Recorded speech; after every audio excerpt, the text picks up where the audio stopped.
8 দিন ট্র্যাজেডির পর প্রশ্নের মুখে রাজধানীর বহু বেসরকারি হাসপাতাল। মানা হচ্ছে না বিল্ডিং কোড। ঝুঁকির পেছনে সরকারি সংস্থারও দায় দেখছেন বিশেষজ্ঞরা। ব্যবসায়িক প্রতিষ্ঠান একটু বেশি আর হাসপাতাল একটু কম, বিলটা আদায় করাটাই তাদের কাছে আসলে মেইন কনসার্ন। হসপিটালগুলো আইনের ভিতরে থাকতে হবে। আমরা আসলে এক প্রকার জিম্বি। যারা এটাকে অনুমোদন দিয়েছে বা তদারকিটা করেনি তাদের কাছে জানা দরকার যে তারা এটা কেন করেছে। হাসপাতালকে ব্যবসার পাশাপাশি জনকল্যাণ এবং জননিরাপত্তা যেন ঠিক থাকে, পুরো বিষয়টাকে সামগ্রিকভাবে দেখতে হবে। 6 নবজাতক মৃত্যুর আইনি দিক খতিয়ে দেখছে তদন্ত কমিটি। বুধবারই দেওয়া হবে প্রতিবেদন। তদন্ত হবে 3 দিনের ভিতরে, সেই তদন্ত রিপোর্ট 3 তারিখের মধ্যে দাখিল হবে। দেখছিলেন প্রধান শিরোনাম। রাত 11টার সময় সঙ্গে আছি আমি আলিশা ইসলাম। এবার অন্যান্য শীর্ষ সংবাদ। অভিযোগ গঠনের মধ্য দিয়ে রামিসা ধর্ষণ হত্যা মামলার বিচার শুরু। কাল থেকে প্রতিদিন সাক্ষ্য গ্রহণ। স্বল্প সময়ে দৃষ্টান্তমূলক শাস্তির নজির করতে চায় রাষ্ট্রপক্ষ। হামের প্রকোপে কাবু প্রাপ্তবয়স্করাও। কারো কারো ক্ষেত্রে নিতে হচ্ছে আইসিইউতে। পুষ্টির ঘাটতিতে থাকা শিশুরা কাবু হচ্ছে দ্রুত। জটিলতা হলে কালক্ষেপণ না করার পরামর্শ।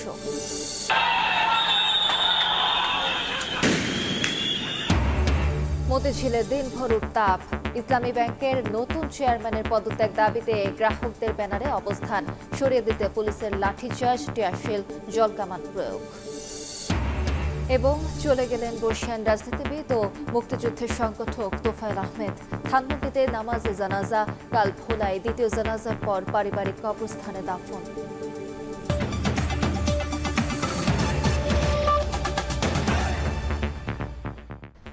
8 দিন ট্র্যাজেডির পর নিরাপত্তা ও স্বাস্থ্যসেবার মান নিয়ে প্রশ্নের মুখে এখন রাজধানীর বেশিরভাগ বেসরকারি হাসপাতাল। সরকার ও প্রশাসনের তৎপরতায় জানা গেছে হাসপাতালটিতে মানা হয়নি বিল্ডিং কোড ও অস্বাস্থ্যকর পরিবেশে দেয়া হতো চিকিৎসা সেবা। 3 বছর ধরে ফায়ার লাইসেন্স ছাড়াই চলছে 8 দিন হাসপাতাল। বিশেষজ্ঞরা বলছেন স্বাস্থ্য অধিদপ্তর ও রাজুককে ম্যানেজ করে চলছে এসব হাসপাতালের কার্যক্রম। এখনই নজরদারির আওতায় না আনলে আরও বড় দুর্ঘটনার শঙ্কা তাদের। মাসুদুর রহমানের প্রতিবেদন। রাজধানীর মগবাজারের 8 দিন হাসপাতাল। সরু গলিতে কয়েকটি ভবন জোড়া দিয়ে গড়ে ওঠা হাসপাতালটির পরিচিতি কম খরচে প্রসূতি ও নবজাতকের চিকিৎসা সেবার। কিন্তু 27 মে 6 নবজাতকের রহস্যজনক মৃত্যুর পর স্বাস্থ্য অধিদপ্তর গঠন করে তদন্ত কমিটি। এখন পর্যন্ত হাসপাতালের পুরনো ভবনে পোস্ট অপারেটিভ ওয়ার্ড স্থাপন, ভেন্টিলেশন ব্যবস্থা না থাকা, এসি বন্ধ রাখা আর অনুমোদনহীন বেকারি স্থাপন সহ বেশ কিছু অনিয়ম পেয়েছে তদন্ত কমিটি। 8 দিন ট্র্যাজেডির পর নিরাপত্তা ও স্বাস্থ্যসেবার মান নিয়ে প্রশ্ন উঠেছে রাজধানীর বেশ কয়েকটি বেসরকারি হাসপাতালের বিরুদ্ধেও। যারা সাধারণ জনগণ, আমরা আসলে এক প্রকার জিম্বি। আমরা একটা পেশেন্ট নিয়ে যেখানে যাই শুধু টাকা, যে হাসপাতালে যাই টাকা ছাড়া কিছু বোঝে না। বাচ্চা থেকে শুরু করে বড়দের সবাই হসপিটালের নাম শুনে আসলে এটা একটা আতঙ্কের বিষয়। প্রত্যেকটা প্রাইভেট হাসপাতালে আমাদের কাছে মনে হয় যে ব্যবসায়িক প্রতিষ্ঠান একটু বেশি আর হাসপাতাল একটু কম। লাইসেন্স নবায়নের সত্যি বলা আছে পোস্ট অপারেটিভ ওয়ার্ডে এসি লাগালেও ভেন্টিলেশন ব্যবস্থা রাখতে হবে। পুরনো ভবনে স্থাপন করা যাবে না পোস্ট অপারেটিভ ওয়ার্ড। এসব হাসপাতালে লাইসেন্স দেয় দুর্ঘটনার দায় স্বাস্থ্য অধিদপ্তরেরও বলে মনে করেন জনস্বাস্থ্য বিশেষজ্ঞরা। এসি বাচ্চাদের জন্য সুইটেবল কিনা, এর ভেন্টিলেশনটা কীরকম হবে, ইলেকট্রিফিকেশনটা ঠিক আছে কিনা অধিদপ্তর দেখেছে। তারা কিন্তু এটা ওকে করেছে। তারা কি কোনো এটার ব্যাপারে কোনোদিন আপত্তি করেছে? ফল্ট কিন্তু তারা এটাকে কোনো পয়েন্টেড করে নেই। অ্যাট দি সেম টাইম ওখানকার যে সাপোর্টিং ডিপার্টমেন্ট আছে ইঞ্জিনিয়ারিং, তারাও কিন্তু এটা দেখেনি। 2019 সালে 8 দিন হাসপাতাল ভবনকে ঝুঁকিপূর্ণ হিসাবে তালিকাবদ্ধ করে ফায়ার সার্ভিস। আর 3 বছর ধরে ফায়ার লাইসেন্স ছাড়াই চলছে হাসপাতালটি। আছে বিল্ডিং কোড না মানার অভিযোগ। বিশেষজ্ঞরা বলছেন শুধু 8 দিন নয়, এমন আরও জনপ্রিয় হাসপাতালও চলছে সরকারের বিভিন্ন প্রতিষ্ঠানকে ম্যানেজ করেই। হাসপাতালের কোন রুমগুলোতে কী ধরনের এয়ার কোয়ালিটি থাকবে সেটা কিন্তু আমাদের বিল্ডিং কোডে কিন্তু আছে, কিন্তু আমাদের সেটা নিয়মিত তদারকিটা হচ্ছে না। তদারকিটা হাসপাতাল কর্তৃপক্ষকেও করতে হবে বা স্বাস্থ্য মন্ত্রণালয় থেকেও কিন্তু টাইম টু টাইম এটার মনিটরিংটা দরকার। সেই মনিটরিংটা অনেক সময় হয় না, আবার অনেক সময় দেখা যায় যে দুর্বল হাসপাতালগুলো তারা বিভিন্ন কর্তৃপক্ষকে ম্যানেজ করার চেষ্টা করে। রাজুকের সার্টিফিকেশন ঠিকমতো থাকে, স্বাস্থ্য মন্ত্রণালয় এবং পূর্ত মন্ত্রণালয় যদি একসাথে কাজ করে তাহলে তো আমাদের জীবন নিরাপদ হয়ে যাওয়ার কথা। এদিকে আমাদের রাষ্ট্রে এখন খেয়াল করা দরকার। হাসপাতালের মতো জনগুরুত্বপূর্ণ সেক্টরকে সর্বোচ্চ নজরদারির আওতায় আনার পরামর্শ বিশেষজ্ঞদের। মাসুদুর রহমান, সময় সংবাদ, ঢাকা। 8 দিন হাসপাতালে 6 শিশু মৃত্যুর ঘটনায় বুধবার তদন্ত প্রতিবেদন জমা দেওয়া হবে বলে জানিয়েছেন স্বাস্থ্যমন্ত্রী মোহাম্মদ সাখাওয়াত হোসেন। তিনি বলেন, এ বিষয়ে আইনগত পদক্ষেপ নিতে অ্যাটর্নি জেনারেলের সঙ্গে পরামর্শ করা হয়েছে। সচিবালয়ে স্বাস্থ্য মন্ত্রণালয়ে এক বৈঠক শেষে এসব কথা বলেন মন্ত্রী। তদন্ত হবে, 3 দিনের ভিতরে সেই তদন্ত রিপোর্ট 3 তারিখের মধ্যে দাখিল হবে। এটার তদন্তে আইনানুগ কোনো বিষয় জড়িত যতটুকুন আছে তা জানার জন্য বা কিভাবে জিনিসটাকে আইনানুগভাবে করা যায় সেটার জন্যই অ্যাটর্নি জেনারেল মহোদয়কে আমরা ইনভাইট করেছি। আমরা কি কি কার্যক্রম করেছি, কিভাবে করতেছি ওনাকে অবহিত করেছি। ওনার আইনানুগভাবে যা উপদেশ আমাদেরকে দেওয়ার উনি আমাদেরকে উপদেশ দিয়েছেন। আমরা সেই উপদেশ মতো বাকি কাজগুলি করে যাব। 3 তারিখের মধ্যে আমরা প্রতিবেদন পাব। অভিযোগ গঠনের মধ্য দিয়ে শুরু হলো শিশু রামিসাকে ধর্ষণ ও হত্যা মামলার বিচার। ঢাকা শিশু সহিংসতা দমন ট্রাইব্যুনালে হয় অভিযোগ গঠনের শুনানি। কাল থেকে প্রতিদিন মামলা সাক্ষ্য গ্রহণ হবে বলে জানান আইনজীবীরা। স্বল্প সময়ের মধ্যে দৃষ্টান্তমূলক শাস্তির নজির করতে চায় রাষ্ট্রপক্ষ। 19 মে সকাল 9:30 থেকে দুপুর 12:15 এই সময়ের মধ্যে নির্মমভাবে শিশু রামিসাকে ধর্ষণ ও হত্যা করে সোহেল রানা, যা প্রতিবেশীদের কাছে তখনই স্বীকার করে সোহেলের স্ত্রী স্বপ্না। এসব তথ্য উঠে এসেছে মামলার চার্জশিটে। সোমবার সম্পূর্ণ চার্জশিট ঢাকার শিশু সহিংসতা দমন ট্রাইব্যুনালে পড়ে শোনান রাষ্ট্রপক্ষের আইনজীবী। এ সময় কাঠগড়ায় উপস্থিত ছিলেন সোহেল ও স্বপ্না। জোরালো কণ্ঠে স্ত্রীকে নির্দোষ দাবি করে সোহেল। রামিসা আক্তারকে ধর্ষণ করে হত্যাকাণ্ড ঘটান, ছোরা দিয়ে ক্ষত বিক্ষত করে বিভিন্ন আলামত পানি দিয়ে ধৌত করে নষ্ট করেন। রামিসা হত্যা মামলার বিচার কাজ স্বল্প সময়ের মধ্যে শেষ করে দৃষ্টান্তমূলক শাস্তির নজির গড়তে চায় রাষ্ট্রপক্ষ। বিচার শুরুর পর মঙ্গলবার থেকে শুরু হচ্ছে এই মামলার সাক্ষ্য গ্রহণ। দর্শন করে যে হত্যাটা করা হয়েছে এটা যেন একটা সুষ্ঠু বিচার হয় এবং স্বল্প সময়ের মধ্যে যেন একটা দৃষ্টান্তমূলক একটা বিচার হয়, যেন বাংলাদেশে এই ধরনের ঘটনা ভবিষ্যতে আর কেউ করার সাহস না পায়। এই ধরনের চেষ্টা সরকারের পক্ষ থেকেও আছে। আসামি পক্ষের আইনজীবী আদালতকে বলেন, তড়িঘড়ি করে মামলার তদন্ত সম্পন্ন করা হয়েছে। অপরাধের কোনো প্রত্যক্ষদর্শীও দেখাতে পারেনি পুলিশ, তাই আসামিদের বিরুদ্ধে আনা অভিযোগ আপত্তি জানান তিনি।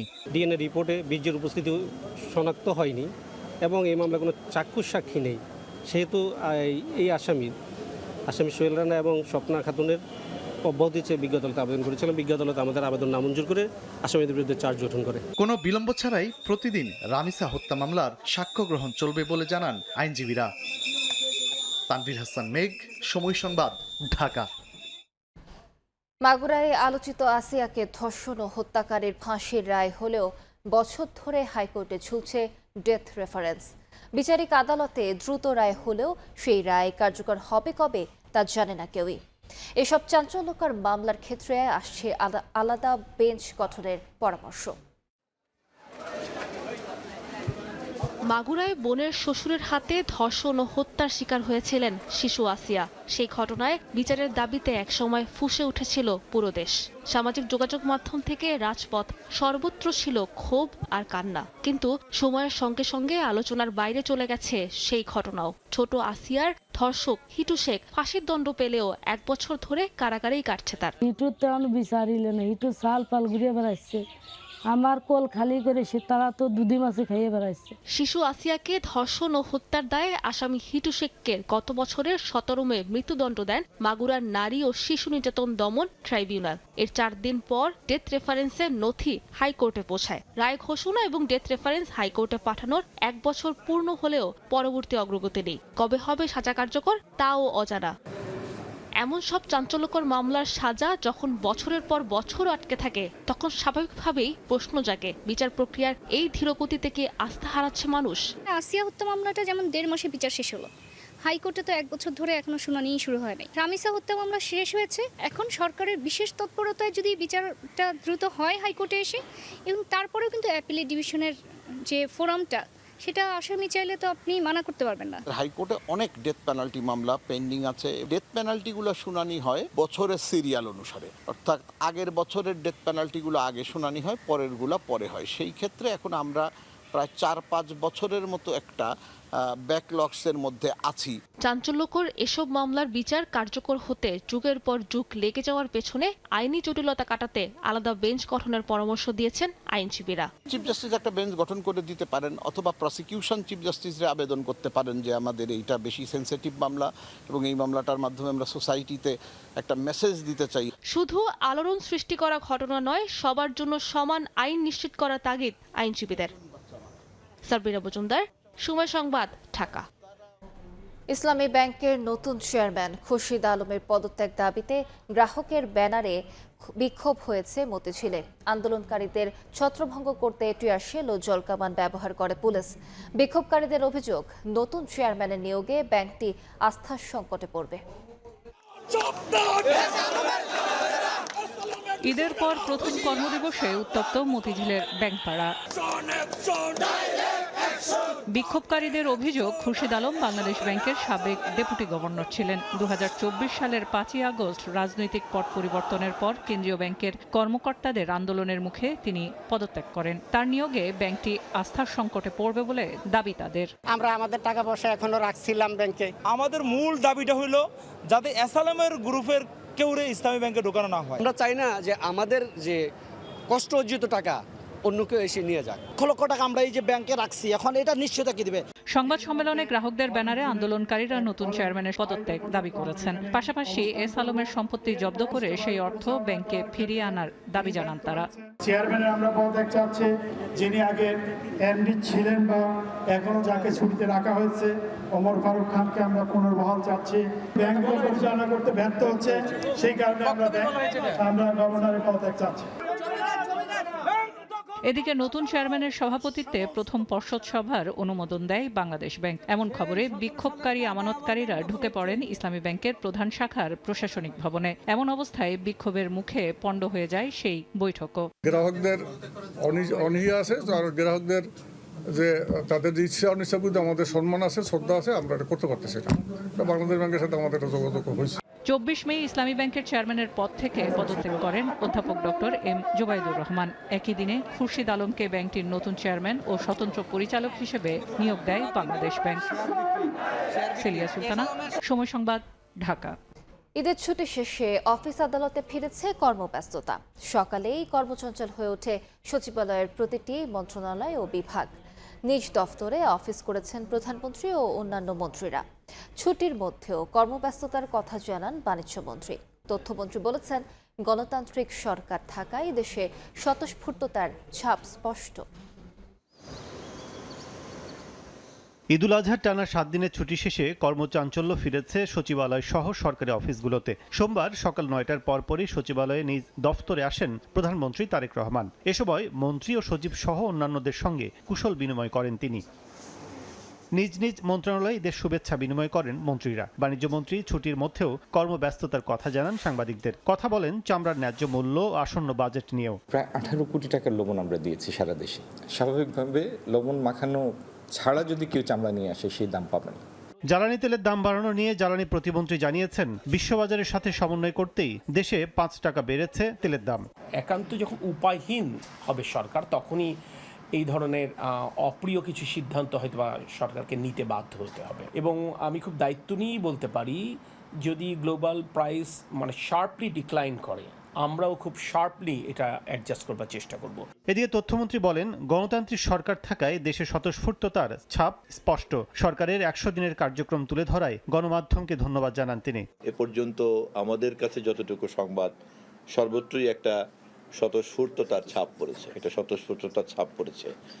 উল্লেখযোগ্য তেমন কোনো নেতিবাচক কোনো কিছুই তো কানে আসে নাই। গণমাধ্যমকে একটা বিশেষ ঈদের শুভেচ্ছা এবং ধন্যবাদ জানাই যে তারা আমাদের গত 100 দিনের কর্মকাণ্ডকে যেভাবে তুলে ধরেছেন। 8 দিন হাসপাতালে সাংবাদিকদের উপর হামলার ঘটনায় কর্তৃপক্ষের গাফিলতি ছিল বলেও মন্তব্য করেন তথ্যমন্ত্রী। গুরুত্বপূর্ণ পেশাদারদের উপর আক্রমণ চালায়। কাজল আব্দুল্লাহ, সময় সংবাদ, ঢাকা।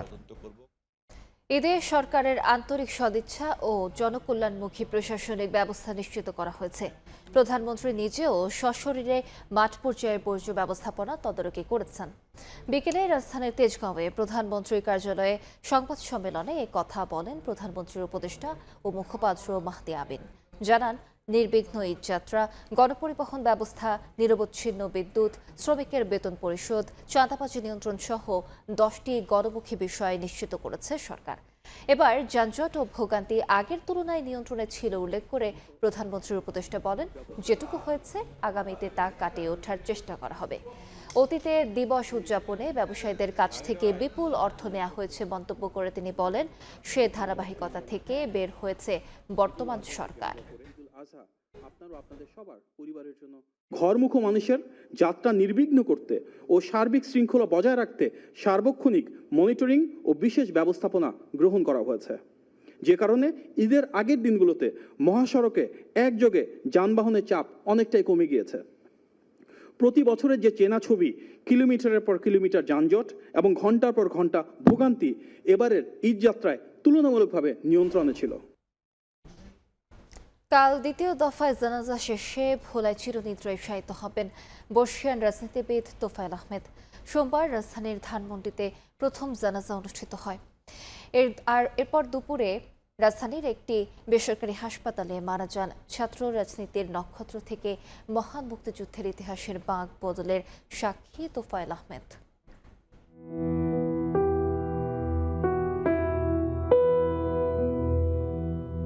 নিভে গেল বাংলাদেশের রাজনীতির আরেকটি প্রদীপ। সোমবার দুপুরে রাজধানীর একটি বেসরকারি হাসপাতালে মারা গেছেন বর্ষিয়ান রাজনীতিবিদ তোফায়েল আহমেদ। ছাত্র রাজনীতির নক্ষত্র থেকে 69-এর গণ অভ্যুত্থান কিংবা মহান মুক্তিযুদ্ধের ইতিহাসের বাঁক বদলে তিনি ছিলেন ধ্রুবতারা।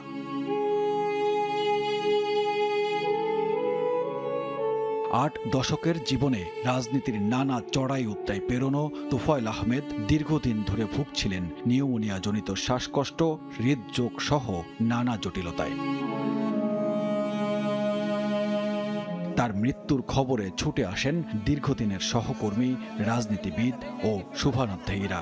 শেষবারের মতো তোফায়েল আহমেদের মরদেহ দেখার অপেক্ষায় জড়ো হন অনেকেই। এ সময় স্মৃতিচারণ করেন তারা। তার যে বলিষ্ঠ ভূমিকা, তার যে অবদান দেশ স্বাধীনতা মাতৃকার প্রতি, সেটা আমাদেরকে যুগ যুগ ধরে অনুপ্রেরণা যোগাবে। 1958 সাল থেকে আমি তোফায়েলকে চিনি। গণ অভ্যুত্থানের নায়ক, স্বাধীনতা যুদ্ধের সংগঠক, এদেশের গণতান্ত্রিক আন্দোলনের প্রথম সারির নেতা। প্রথম দফায় বাদ মাগরিব জানাজা হয় ধানমন্ডির তাকোয়া মসজিদে। এরপর মরদেহ নিয়ে যাওয়া হয় স্কয়ার হাসপাতালে। মঙ্গলবার সকালে হেলিকপ্টারে মরদেহ নিয়ে যাওয়া হবে ভোলায়। বাদ জোহর ভোলা সরকারি উচ্চ মাধ্যমিক বিদ্যালয় মাঠে দ্বিতীয় জানাজা শেষে কোরালিয়া গ্রামে মায়ের পাশেই চিরনিদ্রায় শায়িত হবেন এই কিংবদন্তি। যেদিন দেখতে এসেছিলাম শুধু দুইবার ডাক দিয়েছি যে দাদা ভাই, দাদা ভাই, এভাবে দুইবার ডাক দিয়েছি, উনি আমার দিকে তাকিয়েছেন, এইটুকু। আর তার সাথে আছে আর তাকাই নেই। দল মত নির্বিশেষে সারা বাংলাদেশের মানুষের জন্য সে নিবেদিত প্রাণ ছিল। ছাত্রজীবন থেকে রাজনীতি যার পেশা ও নেশা। 1967 থেকে 69 ছিলেন ডাকসুর ভিপি। 69-এর গণ অভ্যুত্থানের নায়ক। মাত্র 27 বছর বয়সে 1970-এর নির্বাচনে পাকিস্তান পরিষদের সদস্য হন। মুক্তিযুদ্ধের অন্যতম সংগঠক, পরবর্তীতে শেখ মুজিবুর রহমানের ঘনিষ্ঠ সহচর। দীর্ঘ 6 দশকের রাজনৈতিক ক্যারিয়ারে 9 বার এমপি নির্বাচিত হন। দায়িত্ব পালন করেন শিল্প ও বাণিজ্য মন্ত্রী হিসেবে। রাজনীতি ছাপিয়ে যার নাম বাংলাদেশের জন্মের ইতিহাসে অম্লান হয়ে থাকবে, তিনি তোফায়েল আহমেদ। সানবীর রূপল, সময় সংবাদ, ঢাকা। 1996 সালে ক্ষমতা হারানোর পর শেখ হাসিনা ক্ষমা চেয়ে ভোটে এসেছিলেন। জামায়াতে ইসলামীও অতীত কর্মকাণ্ডের জন্য ক্ষমা চেয়ে ভোট প্রার্থনা করেছে, কিন্তু বিএনপিকে কখনো এমন পরিস্থিতির মুখোমুখি হতে হয়নি বলে মন্তব্য করেছেন সড়ক পরিবহন, সেতু, রেল ও নৌমন্ত্রী শেখ রবিউল আলম। বিকেলে রাজধানীর কলাবাগানে শহীদ রাষ্ট্রপতি জিয়াউর রহমানের 45তম শাহাদাত বার্ষিকী উপলক্ষে দোয়া মাহফিলে তিনি এ কথা বলেন। তিনি বলেন, সুযোগ পেলেই জনগণ বিএনপিকে ভোট দিয়েছে, তাই জন আকাঙ্ক্ষা পূরণে সরকারকে পূর্ণ সহযোগিতা করার আহ্বান জানান মন্ত্রী। সংকট এখনও পুরোপুরি কাটেনি উল্লেখ করে শেখ রবিউল আলম বলেন, রাজনৈতিক দুর্বৃত্ত ও ফ্যাসিবাদীরা এখনও সজাগ।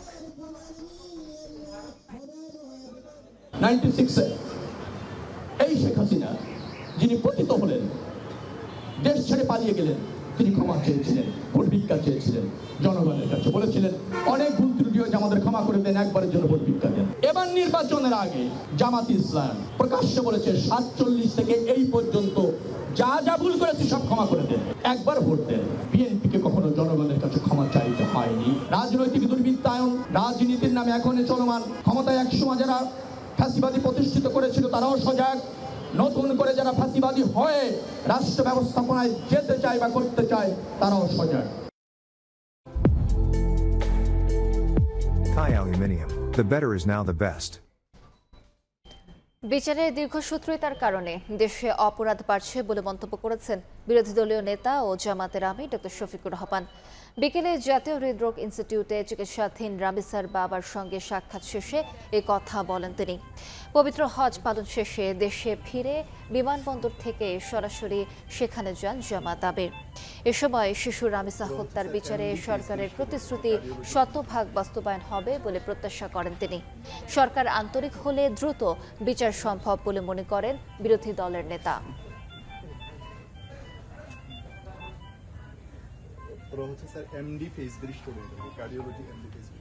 মাননীয় প্রধানমন্ত্রী তাদের বাসায় গিয়ে আশ্বস্ত করেছেন 15 দিনের মধ্যে বিচার সম্পন্ন করবেন।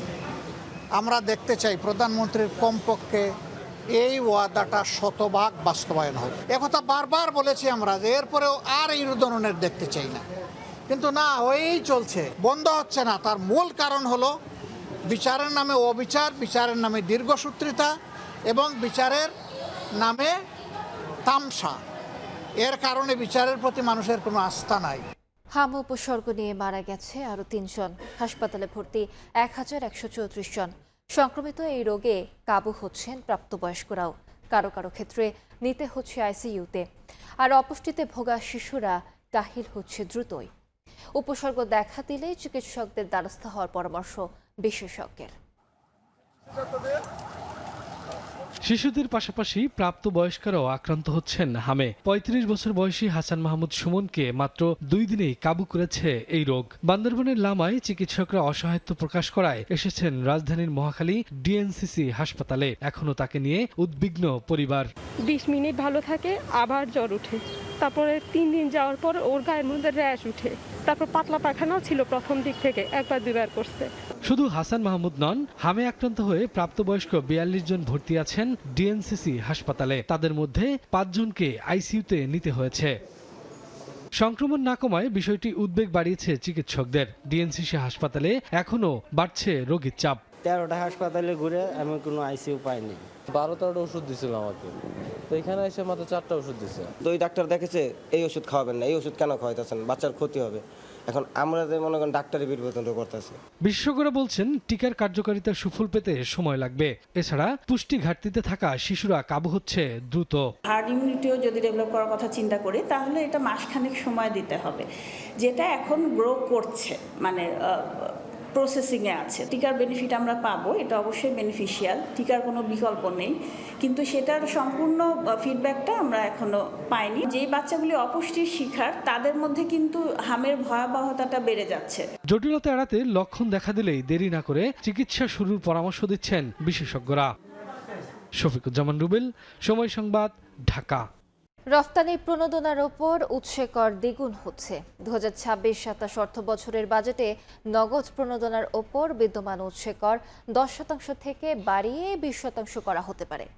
প্রণোদনার হার অপরিবর্তিত থাকলে কর বাড়িয়ে অতিরিক্ত প্রায় 900 কোটি টাকা রাজস্ব আদায়ের পরিকল্পনা এনবিআর-এর। বৈদেশিক মুদ্রা আয়ের মাধ্যমে রিজার্ভ ধরে রেখে অর্থনীতির চাকা শক্তিশালী করতে তৈরি পোশাক খাত, পাটজাত পণ্য, ফার্মাসিউটিক্যাল সহ প্রায় 43টি রফতানি খাতে প্রণোদনা দেয় সরকার। এসব খাতে প্রণোদনার হার 0.30% থেকে 10% পর্যন্ত। চলতি 2025-26 অর্থ বছরে রফতানি প্রণোদনার জন্য বরাদ্দ দেওয়া হয়েছে 9,025 কোটি টাকা, যার উপর 10% হারে উৎসে কর দেন রফতানিকারকরা। এই অর্থের পরিমাণ অপরিবর্তিত রেখে উৎসে কর দ্বিগুণ করতে চায় এনবিআর, যার মাধ্যমে অতিরিক্ত প্রায় 900 কোটি টাকা রাজস্ব আদায়ের পরিকল্পনা সংস্থাটির। পোশাক রফতানিতে 0.30% প্রণোদনা পান উদ্যোক্তারা। তবে স্থানীয়ভাবে উৎপাদিত সুতা ব্যবহার করলে প্রণোদনা মেলে 1.5%। ক্ষুদ্র মাঝারি রফতানিকারকরা 2 আর অপ্রচলিত বাজারে রফতানিতে দেওয়া হয় 3% প্রণোদনা। তবে এনবিআর এর কর বাড়ানোর পরিকল্পনাকে মরার উপর খাড়ার ঘা হিসেবে দেখছেন রফতানিকারকরা। এটা যে মূল ফ্যাক্টরি সে কিন্তু একবার উচ্চ কর দিচ্ছে, আবার যিনি করেন এবং যিনি দেন ওইখানেও আবার ট্যাক্সেশন, এটা হলো ডাবল ট্যাক্সেশন, এটা যেন না হয়, এটা ওনারা কথা দিয়েছেন এটা করবেন। আমরা যেটা চেয়েছি সেটা যেমন আমরা যে ইনসেন্টিভটা যে সামান্য পাই সেটা প্রতি হলো সবসময় 8 থেকে 9 মাস পেন্ডিং থাকে, এটা যেন রেগুলারাইজ করা হয় সেই ব্যাপারে ওনারা উদ্যোগ নেবেন বলেছেন। লাস্ট 1 বছরের ভিতরে আমাদের যে manufacturer more than 350 to 400 factory বন্ধ হয়ে গেছে। এই বন্ধ হয়ে যাওয়ার পিছনে আমরা দেখেছি ব্যাংকিং ফ্যাসিলিটি আমাদের ওই ফ্যাক্টরিগুলো পায় না। হ্যাঁ, সো এই জায়গাগুলো যদি গভর্নমেন্ট একটু নজর দেয়। দ্বিতীয় বড় রফতানি খাত চামড়া ও চামড়াজাত পণ্য রফতানিকারকরা প্রণোদনা পান 6 থেকে 10% পর্যন্ত।